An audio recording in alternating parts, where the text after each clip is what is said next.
Hey, Pastor Steve Waldron, I'm so grateful you're here with us today. I want to look at really 4 subjects really quickly: bias, pride, conservatives, and liberals. Bias, pride, conservatives, and liberals. These are all actually intertwined. So what is meant by bias is a predilection, not an objectivity, but a predilection to believe certain things based on various factors, whether it be your tradition, the way you're raised, your culture, on and so forth. So most people have a bias. Many people have heard of the concept of confirmation bias. Well, this is really true, that most people are biased in certain things. So the ability to even be objective is something to be treasured. And so bias influences us. I have friends of mine, relatives, that are ultra liberal. They would be on the left part of the spectrum, and they tell me, we don't even read anything on the right. We don't even read anything that contradicts our narrative, because we know it's all lies, and we're not going to fill our mind with lies. This is a classic case of an echo chamber or confirmation bias. You might say, well, is there really people out there? It's been my experience over the years that conservatives are far more open-minded. We'll read people we disagree with, a Gautier or a Franz Liszt or somebody listen to, and or others, or a Voltaire, Francois Marie Aurette, or Rousseau, or a Marx even, than people I've interacted with on the left. They're like, read Murray Rothbard, forbid, no. And they would say he's a racist, he's whatever, which I don't know if Rothbard was or not. I hope he wasn't, but what little I know, I haven't run across that in his writings, but he may have been, but I don't know. But this is very strong bias, and our biases can be formed by our parents, it can be formed by our educational system, it can be influenced by our cultures. You know, USA, best country, which I'm a patriot and I love the USA, but we can have bias. And so then pride is an exalted opinion of oneself or opinions. And so when you have pride, puffed up, you will tend to not examine your biases. You will tend to think you're smarter. It goes back to it was a French study that I was acquainted with when I was in Bible college in the 80s, and it's in some notes somewhere, and I can't find it. I've Googled it, I've searched the internet for it, but it was just amazing, this massive French study. I think it was French. And again, I'm going from information in the late 80s, that 50% of the people, everybody thought they were in the top 50% of intelligence.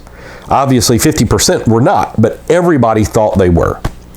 And then when it got down to like 20%, how many were in the top 20%, it was like, 50% thought they were in the top 20%. And then in the top 10%, it's still, a third thought they were in the top 10%. Then in the top 2%, it was like 20%. The top 1%, it was 10%. Numbers thereabouts. And I want to find that study. If you can find it, please post the link. But anyhow, and so basically what it boils down to, everybody thinks they're smarter than they really are.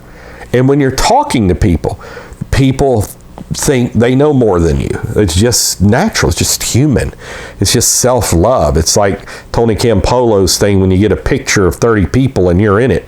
You don't love others as you love yourself, because you don't look at the other 29 people and say, oh, they were caught out of pose and that's so bad, I wish they hadn't been. You look for yourself. Do I look goofy? How do I look? How do I compare with everybody else?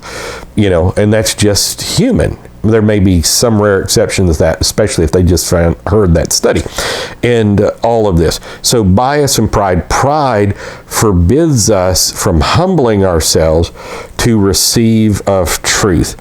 And then conservatism can be good and bad. What are you trying to conserve? Are you trying to conserve communism? Are you trying to conserve socialism? Are you trying to conserve fascism? So you can't just say conservatism is good outright? Are you trying to conserve persecution against religious minority groups or something? So you have to look at, is what you're conserving worth conserving? And that's really the first question. And then liberalism, in the Bible, liberalism is actually a good thing, but it's been contrasted with the left. Traditionally, liberalism's been open-mindedness. It's not so much now. Maybe there's still some classical liberals out there, just Stuart Mill tradition and all this on liberty. But mainly it's the left, which that comes from in the French, during the French Revolution. You know, you had the Christians on the right, and you had the atheists and the agnostics on the left, and you had their Girondists in the middle. If I remember correctly, it's been many years since I did a deep dive into the French Revolution. But anyhow, this is where the right-left paradigm comes from. It's actually a biblical term. Sheep are going to be on the right, goats on the left. And so they acknowledge that. That's the reason it can't be Christian leftism if those categories still hold true today. And so liberalism can be just as conservative. We're going to conserve Marx. We're going to conserve, anti-fascism, which I would guess a lot of people are anti-fascist, but then you have to define terms. What does anti-fascism mean? So you can be a conservative of liberal values. You can seek to conserve those things. So these are all things where we just need to just realize that we don't know as much as we think we know, that in the whole scale of human knowledge, it's like I love the illustration. Somebody said, you're an atheist, right? Yes. You know there's no God. Yes. What's in your neighbor's garage? I don't know. So you don't even know what's next door in your neighbor's garage, and you're telling me you already know there's no God. I mean, it's not sensical. And we could go into the things about that and just, say, okay, let's try to look at things objectively, not rage against God, as that famous Peter Hitchens book is. And, in presuppositionalism, if you acknowledge there's a God, say, okay, God, I want to know who you are.